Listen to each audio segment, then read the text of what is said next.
Evening, Smothered and Covered fans and anybody else that may tune in. I started this broadcast a lot different today. I started with the video and our normal stuff to say, oh, it's all a great day and blah, blah, blah. But it turns out at the end of our broadcast, I found out via text message that the greatest football coach of all time retired. Nick Saban has stepped down from the University of Alabama after 17 years and 6 national titles. Saying goodbye to his legacy is going to be one of the hardest things any fan can do. Even if you're just a fan of football, you may hate Alabama, but you have to respect what Nick Saban did. You have to respect what he did for college football. You have to respect the amount of NFL players his program generated through the years, not just at Alabama, but also at LSU. More than anything, you have to respect his coaching tree. Look at all the successful head coaches, defensive coordinators, offensive coordinators that have come from that program. Nick Saban has revived careers. Nick Saban has taken guys on their second passes and made them great again. Nick Saban believed in those the rest of the football world was ready to throw away. For many, many reasons, not just what I've said, Nick Saban's the greatest coach of all time. And it's hard not to say the direction of college football may have pushed the GOAT out a little bit too soon. The multiple transfer portal issues, the NIL, 12-team college playoff system. It's a lot. Nick Saban's 72 years old, and Nick Saban only knows how to do it one way. Nick Saban's going to be great at whatever he does in his retirement. I hope and I pray that he stays around the game. I hope that he stays around Tuscaloosa and continues to serve that community as valiantly as he has for the last 17 years. As a fan, I thank you, Coach Saban. As a Alabama fan, I say, roll tide. As a man, I say thank you for all the lessons and giving people second chances. Thank you for the focus on discipline and leadership and execution. Thank you for holding people to the standard. Thank you for showing us what that means. Thank you for elevating expectations, even as fans, to understand that really with discipline and talent and execution and commitment to success, championships are achievable year in and year out. It is a fair expectation to be great. That's what you've shown us. College football won't be the same without you, Nick Saban. Tuscaloosa surely won't. To the person that succeeds him, I hope you understand the standard. I hope that you believe in Tuscaloosa the way that Nick Saban did. I hope you spent time there before with him to understand the process, the standard, and how you must have discipline to sustain success. We're going to get into Smothered and Covered and say thank you to all of our sponsors, but I didn't know another way to open this video, especially since it's going out a little later than normal. I'm a much bigger football fan because of Coach Nick Saban. I know it'll never be the same. But man, thank Kevin. But we have an exciting show. We're going to be talking the aftermath of the college football national championship game. Trying to wipe up Frank's tears now. We did mine a week ago. Now it's time to get Frank's. We're also going to be talking what's next for Jim Harbaugh. Is he going to stay in the college ranks or move on to the NFL? We're going to talk about Bryan Burns and Panthers coaching short list.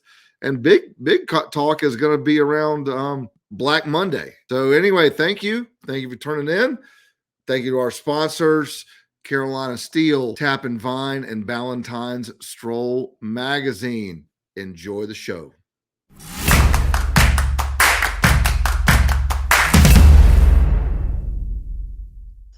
What's up, Frank? This is Dan Bailey, Frank Garcia, Smothered and Covered Sports. Man, we didn't get to hang out yesterday. There was a tornado watch warning in your area. You lost power. Everybody okay over there in your world? Yeah, we're all doing good. Just the high winds. It's funny, Dan, just kind of looking through posts on social media and things like that, and what they close schools for nowadays, with winds, is what we used to learn how to hide under desks for. That's exactly right. I don't know if they teach that anymore, but I can remember when my dad would tell me how he walked to school both ways in the snow uphill, and we just kind of shrugged our shoulders and said, "Yeah, right, Dad." But it's continuously getting softer in our society and for our kids. And no school for them yesterday, half day for them today, because they were concerned with the winds as well. Man, amazing, isn't it? When I was a kid, I know you're a lot older than I am, but when when I was a kid and there was a tornado warning, we just went in the hallway and put our hands over our head. That's Now right. now they just cancel school. That's right. I think I just said that. You did, but I'm younger and confirming that Yeah. we did that even in the modern era, and not when you rode horse and buggies to school and wore leather helmets for That's play right. football. All right, man. Well, look, we've had a couple days worth of stuff to talk. We got to start with your Huskies, man. Your Huskies went down in a national title game. There's a lot of photos out there of some no calls by Michigan and some big holds. And as an offensive lineman, I know that drives Frank crazy. Yeah, it sure does. And Dan, I mean, I'm not going to make an excuse for Washington. I know a lot of people out there. I think it becomes more and more a hot topic that games are fixed. The referees are slanted. I think that's always been the case in sports. As a Phoenix Suns fan, I can remember thinking we had no chance to beat the Lakers or the Bulls because that was Showtime and that was Michael Jordan. And, the best teams didn't always win, and, they got calls. And, you would think the game was fixed. I don't know if that's the case. I highly doubt it. I do think that there is some favoritism played, but I also think that, when you're looking at getting calls and things of that nature, when you're always in position, when you're not, when you're the better team, when you're the faster team, when you're the bigger team, you're going to get away with a little bit more than you do if you're slow down and you're not in the right position. You're going to be reaching. You're going to be grabbing. You're going to be holding. And there were some calls in the game that didn't go the Huskies' way. There was one that went against the Huskies, big one towards the end with one score. I believe it was the third quarter. The Huskies were down 7, had a 35-yard play. They got called back because of a holding. Right tackle had a swim move inside and just kind of clubbed the guy down. And I can see why the referee called a hold on that. But, those types of plays can be called on any given play. It happened to be a big play for, the momentum of that game. And then after that, the Huskies punt, Michigan comes down and scores a touchdown that very next drive. So big momentum swing in the game. It looked like the Huskies were starting to kind of get their feet underneath them a little bit. But ultimately, I got to give all the credit in the world for Michigan.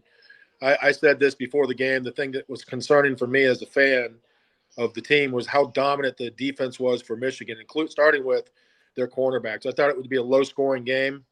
I didn't think Michael Penix Jr. was going to be able to put up the numbers, he did against Texas because Texas defense wasn't as smothering as Michigan's. They have big physical corners that matched up well with Nduze, and their defensive line just got after it. And that's the difference in the game, is that Michigan's defense was dominant and Washington was just above average on both sides. Yeah.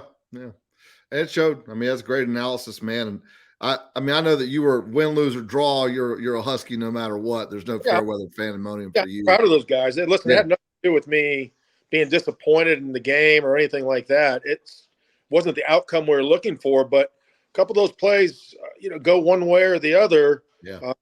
That's a completely different game. And, the Huskies coach said that as well after the game. And, that's usually what championship games come down to, one or two plays. The ball bouncing the right way, the ball bouncing the wrong way, the way the cookie crumbles sometimes, if you will. But that was the difference in the game. And you got to give Michigan all the credit in the world because they forced that pressure. They applied pressure. And that's a great saying in sports, is there's two types of pressure: the type you feel or the type you apply. That's right. And, they applied pressure most of the game. And when the Huskies had a chance to apply pressure back, that a little momentum change with that penalty. Yeah. Well, look, I agree with you, man. And it was a great game. And look, hey, at the end of the day, man, the committee got it right for all of their scrutiny and all their stuff. We got the number 1 and number 2 team. For the most part, it was a really good and really challenging game. The number 1 and number 2 beat the number 3 and the number 4. It was just a lot of good football, a good send-off to the 4-team format. And, I really think as a football fan, we got what we wanted out of the last, Final Four, out of the last Final Four. So at the end of the day, man, I'm happy. I know you're happy. We've texted through all this stuff, and I just think it's important to know and appreciate what that committee did do and what the committee put together. Because at the end of the day, the number one team that they said was the number one team won. They beat a team that they thought was a dark horse, and a lot of people thought really was talent for talent the best team in the NCAA. They beat a team that was undefeated going into the playoffs, beat the number 3 team handily, I might say, and they beat everybody along the way. The committee did it right, in a good way to say goodbye to the Final Four format. Yeah, it'll be interesting moving forward to see how the realignment with the conferences shakes things up a little bit. The transfer portal, how that shakes things up, because I think we're going to see a lot more turnover in the future. You're not going to have, at least initially, the dominant programs, because other teams are going to be able to go match and get their free agents, through the transfer and be able to get some of the deficiencies. So you're going to see a lot better football, I believe, with a lot better competition. But that means the games are going to be closer, the games are going to be tighter, and you're not going to, a team like Alabama or Michigan or Washington, they're going to be hard. It's going to be hard to go undefeated in these conferences because the talent is going to be on par almost every week, very similar to what you see in the SEC on a week-to-week basis. Yeah, and with the 12-team format, going undefeated may not be as important. It's going to be there's going to be a lot more teams that get in with maybe even a 2-loss team, like maybe your Alabama from 2 years ago that beat Kansas State in a bowl game with Bryce Young. Maybe they're in the top 12 and have a chance to fight for the national title. We just don't know what it's going to look like. And to your point, imagine this year, and exactly what you're talking about, Dan, is that Georgia's out, Florida State's out. Yeah. There's a couple other teams that you could Oregon. Oregon was out. There's a couple other more teams that you could make, and Penn State, Ohio State, a couple more. If they're in this 12-team format, gosh, I mean that's a brutal stretch of games that you have to compete against and win, and you're going to see a lot more teams, I think, that are focusing more on the guys up front, because you're going to have to win some ugly games, and you're going to have to win some shootouts as well. And I think that's where, when you have a balanced team, a complete team, you can win any type of game that you play. But it's going to come down to that quarterback and him pulling the trigger and making good decisions. And it's going to be very similar to what we see in the NFL playoffs. Yeah, I'm looking forward to next football season. But the big question is Jim Harbaugh going to be in college football next football season? Well, I mean, it's interesting, yeah, because, I mean, he just wins a national championship. What's left? He was in the Final Four last year, fell short, takes his team to the championship, takes to the next step. A little scrutiny behind, the coaching carousel in the NFL is starting to open up. There's talks of even, the Patriots maybe not having Bill Belichick next year. Amazing. Mike Vrabel's out. Pete Carroll today, we just find out, lost his job. Ron Rivera's out. So, San Diego's out. LA's out. There's plenty of good teams with big pockets and a lot of pedigree and a lot of history, tradition that are out there available. And Harbaugh he's going to have his pick of the litter. He's going to be the hottest commodity. Yeah. And rightfully so. He's earned that in college football, and he's already coached in the NFL. So it's not like, a Nick Saban, kind of experiment where he's really good in college football. Let's go try him for the Dolphins. He doesn't really have the demeanor to work with these types of pros. So he's not going to, basically be able to kind of thumb them down and get them to do what he wants. And he's going to have to coach. And Harbaugh already has the ability to do that because he's done it in San Francisco with a team that's been to the playoffs. He's built an organization with that. So he's going to be a hot commodity for sure. And I think he's going to have the pick of the litter. Well, I 100% agree with you, Frank. And we touched on this some in our last show, and I just want to repeat this. I mean, if you've ever looked at Jim Harbaugh's coaching as a head coach, his legacy, he made Stanford a power team. He made Stanford relevant, which is amazing in itself in the modern era of football. Then he goes to San Francisco and makes it to 3 straight AFC championship games and a Super Bowl, right? So the track record's there. And then he takes a Michigan team who was down. I don't remember who he replaced, but we're talking a Rich Rodriguez era of Michigan football that was not built to Big Ten standards, and over 10 years has made them one of the most relevant in college football, period. And so now you got all this stuff. And we don't even know if he's going to leave, but all the speculation says, why would he not? Like you said, right? Like it makes sense for he's got one box to check, one, and that's that Super Bowl ring. And I would love, and I've said this over and over, I would love to see him at the Panthers, but I think that you just made the case for why he wouldn't be, because there's too many great programs out there where he could step out. I mean, he could go to LA with the Chargers and have Justin Herbert and the weapons they have there. He could go to, I mean, all the places you just named. You're so right on this. And I'm just excited to see what he does next. I don't want him to stay in college football, selfishly, because I think that the NFL needs a guy like him. I think the NFL needs that brash, shown success guy that's got 7 years left in him to really knock it out of the park. Yeah, I mean, it'd be definitely good for the NFL, and it's good for the team that he goes to as well, because he's going to make them better. And whether that's Seattle, whether that's LA, whether that's San Diego, it almost comes down to he gets pick of the litter and where he feels, he's going to be able to name his price tag. And I don't think that's going to be a problem for him, with any of these organizations. I think it's going to come down to which is the best fit for John Harbaugh. And I think you made a great case for a great place to live, and that's San Diego or LA. Yeah. The Chargers, with a quarterback that I think is on the cusp of being, a top 5 quarterback. You can make the argument he needs to win more. Absolutely. He needs better defense. Absolutely. There's a lot of pieces, but that's what Harbaugh's great at. He's good at putting the fundamental pieces in place. Yes. He did it with the Niners. He did it with the Stanford Cardinals. He put the foundation in place to be successful. He knows, believe it or not, as a quarterback and an offensive guy, what it takes to win up in the trenches. He gets those guys. He finds the right type of players that fit his organization or his mindset. He did it at Stanford. He did it at Michigan. He got guys up front that were maulers. Yeah. And difference in the game. He did it at Stanford. He got guys up front that were maulers. They ran the football. Oregon couldn't beat them for a while. Washington couldn't beat Stanford for a while because of the way they physically dominated the line of scrimmage. And he did the same thing at Michigan. Hell, Michigan won a game this year. They didn't throw a pass. I know, man. They didn't throw a pass without John Harbaugh. So he had the pieces in place. He had the guys believing. And he put a quarterback. He put a quarterback in position that's not necessarily great. He's a good athlete, makes good decisions, but he taught him how to manage the game.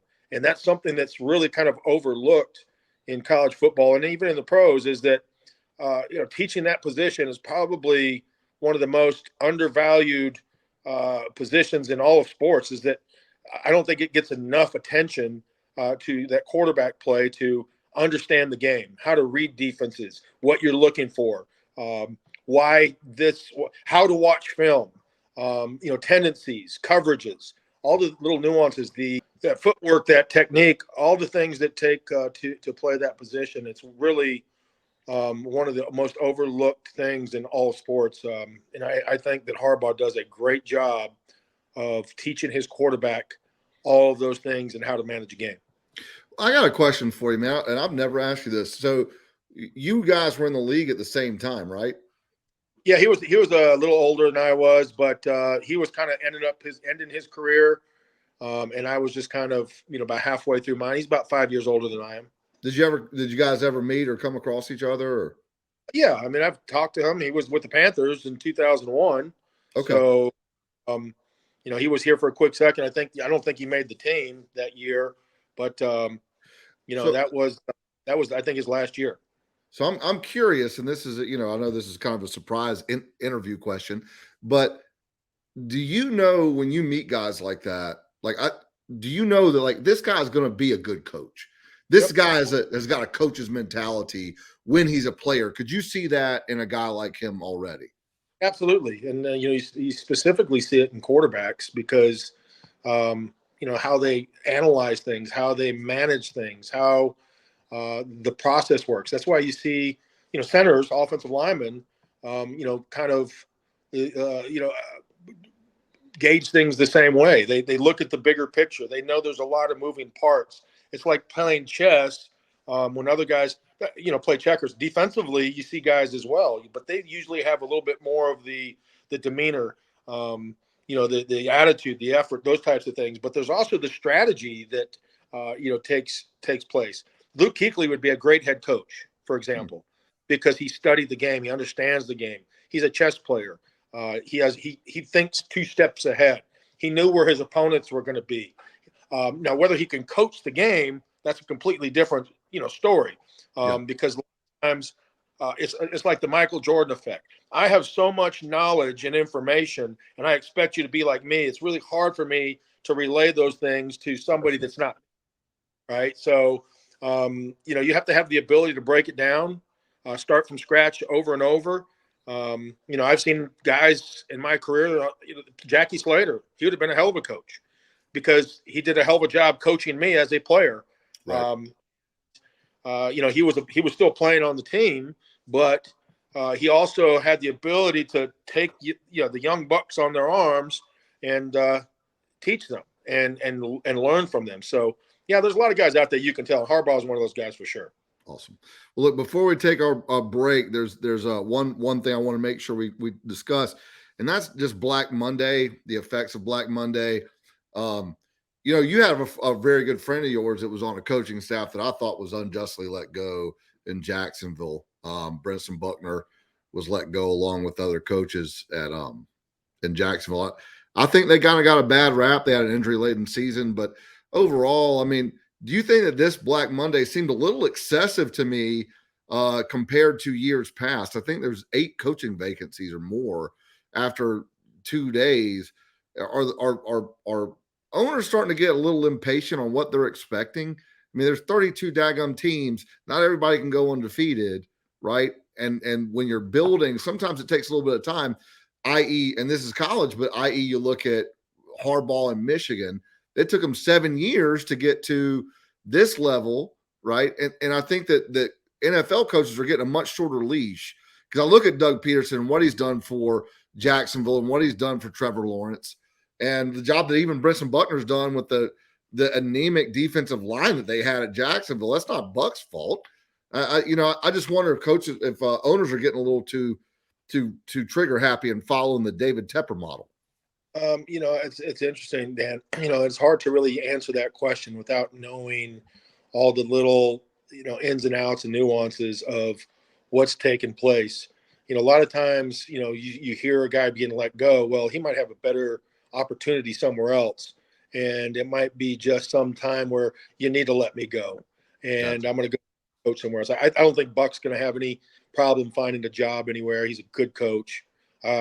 He's one of those guys that we just talked about that you knew when you talked to him, he thought 2 steps ahead. He was a strategy thinker. He was a guy that understood, the bigger picture, how everything has to move together. And he did a really good job of, being able to relay that message.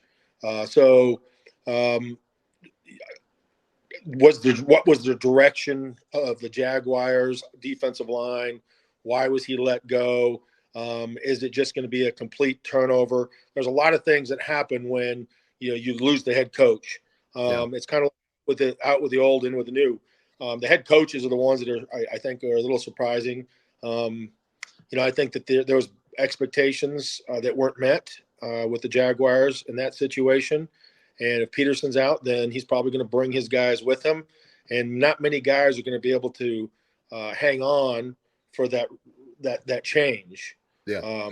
That new coach that comes in is going to want his guys that he trusts. So, yeah. So what did you called it, and that's why I even put it on our little list here on the headline. But I was blown away, and Frank called this just so everybody listening knows. in our conversation Monday off air, Frank called Pete Carroll's dismissal. Frank called it, and I'm still just blown away. I mean, Pete Carroll brought so much energy to that franchise. He had Geno Smith as a starting quarterback and was still getting wins. They've been relevant until the last year or two. It blew me away that was that Pete Carroll's gone. Here we are. Pete Carroll's gone. So, Well, Frank, why was Pete Carroll of all people let go? Well, I think there's a couple of reasons. There's a couple of reasons for that. I think age is a big factor in that. People don't realize, because he is so energetic and looks so young and vibrant on the sidelines, how old Pete Carroll is. Number two, you're going to have a new quarterback next year. They're going to draft a new guy. Yeah. And they're going to want to develop with that new guy. And they're going to want a young coach, in my opinion, that also is able to develop that guy. Pete Carroll maybe is 2-3 years left. So sometimes as an organization, you just have to kind of look at the big picture and say, we're not starting over from scratch, but we need to push the reset button. And when the reset button is pushed, and the guy that's managing, or the part of the head of the team, or the head coach, he's almost 80 years old. There's going to be a little bit of a we got to just make it. It's a business decision. Yeah, it had nothing to do with Pete Carroll as a coach. Had nothing to do with his resume. It had nothing with him losing his team. Sometimes it's just time to make it's time to make a change. That's great. Well, look, we're up against the break. We got some fancy commercials in to check out, so take a pause and check them out. Hey, Carolina, do you want to know the best kept secret in all of Union County? Welcome to Tap and Vine Indian Trail.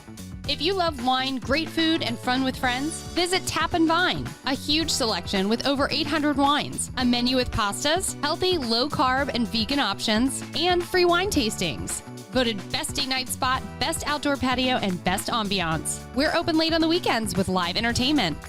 Unique dining experience and a great time? Think Tap and Vine. Welcome back, everybody. That was a heck of a commercial from our friends at Tap and Vine and Joe Moss, wasn't it, Frank?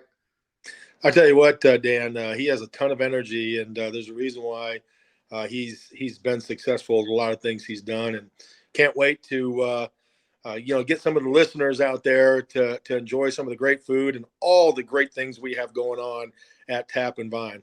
Oh yeah, and I'll tell you what, this is a good time to mention we're going to be recording live at Tap and Vine at 4:00 every Monday from now on, and we're starting with Caitlin's Cocktails. Caitlin's the head bartender there. She's going to do a custom cocktail for us every week. We're going to show it online so you guys can get some creative drinks for the house, and also just get to meet Caitlin, who I think is just a wonderful, wonderful person. Frank, you guys did a great job hiring her. Yeah, she's one of our superstars for sure, and she has a lot of passion for what she's doing, and I'm excited for that piece as well, because she's not only a great manager, she's a really good mixologist.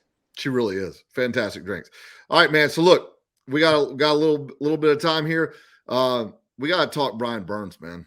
Bryan Burns, I mean, dude, come on. That guy admits at the end of the season he played scared, but he still wants top edge rusher money. What would you do in this situation, GM Frank Garcia? Bryan Burns is a good pass rusher.